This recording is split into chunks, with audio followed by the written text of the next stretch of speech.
quando a gente fala de soluções de impacto socioambiental, em geral, a gente está falando de conjuntos de atores e não um financiador, uma organização.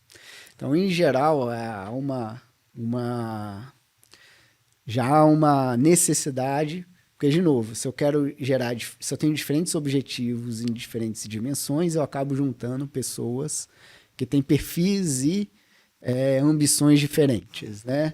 E aí pode ser que uma dessas pessoas seja uma disposta a financiar uma avaliação, ou que uma fundação, um investidor, um fundo de investimento fala, tudo bem, eu vou aportar X mil ou X milhões de reais aqui, mas parte desse dinheiro eu tenho um auditor independente, né? Pode ser uma universidade, pode ser uma outra organização, para fazer uma avaliação de impacto disso, né? Mas, de novo, acho que tem um outro lado que pode ser que o programa seja ótimo e gere benefícios, mas nem toda métrica e técnica consegue captar tudo isso, né? Então, ele acaba caindo nessa dúvida sobre consistência da evidência. Mas essa evidência de tratamento e controle, ela consegue isolar efeitos, vamos colocar assim, desde que a métrica escolhida seja uma métrica que faz sentido. Que funcione de alguma forma ali, né? Que capte o que se queira captar, né? Que capture aquilo. E nessa ideia que eu achei curioso também que você falou, que não é, às vezes não é favorecer que a empresa cause algo bom, mas diminuir os danos que ela está causando. Nesse sentido, a gente pensa já então numa empresa já estabelecida, que já se sabe os danos que ela está causando. Nos anos 80, acho que 70, 80, Cubatão era uma das cidades mais poluídas, se não era a mais poluída, acho que ela chegou a ficar em primeiro lugar do mundo, né? E ela conseguiu reverter esse quadro, não sei até que ponto, até que nível. Isso também entra com essa questão toda dessas políticas socioambientais nessas empresas, que são empresas grandes, já muito bem estabelecidas e tudo mais. Eu acho que você falou Cubatão eu lembro na década de 80, 90, estava no livro de geografia, né? Exatamente, na escola. Tinha foto de Cubatão e às vezes eu desço pro Guarujá, eu passo por lá e eu não sou de São Paulo, né? Sou mineiro. E aí eu sempre lembro, nossa, eu tô passando em Cubatão, né? E eu olho, ainda tem indústria lá, né? Tem bastante. Tem lá, saindo fogo. O fogo lá, que se apagar tudo explode. Quando eu era criança, eu sou de Santos, todo mundo falava, se aquele fogo apagar, tudo explode. Tinha um medo de passar em Cubatão. Pois é, eu acho assim, né? Eu acho que isso faz parte aquele acordar, né, pro problema. É uma necessidade, né, grande. Mas o governo entra nisso também?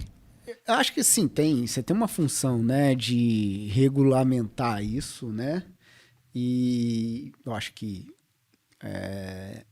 não só o governo, as empresas também, né, o trabalho em conjunto, né, mas também organismos, vamos dizer, internacionais, né, por exemplo, o Acordo de Paris, né, que de alguma forma os governos eles assumem compromissos para adotar políticas para reduzir a emissão e a partir disso você vai legislar e criar restrições para a atividade econômica, né? Eu acho que isso faz parte, né? Agora, de novo, quando ou pelo menos vamos colocar assim, né? Porque os exemplos que eu dou, eles estão num recorte muito específico, né? Eu estou olhando muito interações entre empresas e organizações sem fins lucrativos, em geral, olhando pequenas comunidades, pequenas empresas, pequenos empreendedores, né? Ela tem uma lógica bem específica.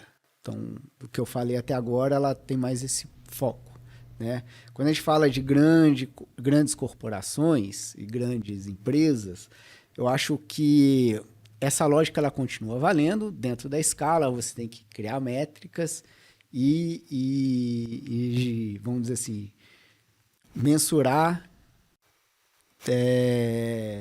verificar, tomar conhecimento, agir sobre aquilo, mensurar de novo. Então, você vai diminuindo ao longo do tempo, né? Então, acho que o Cubatão não poderia continuar, né, do jeito que estava, por esse acordar e essa necessidade de mudança que a gente tem.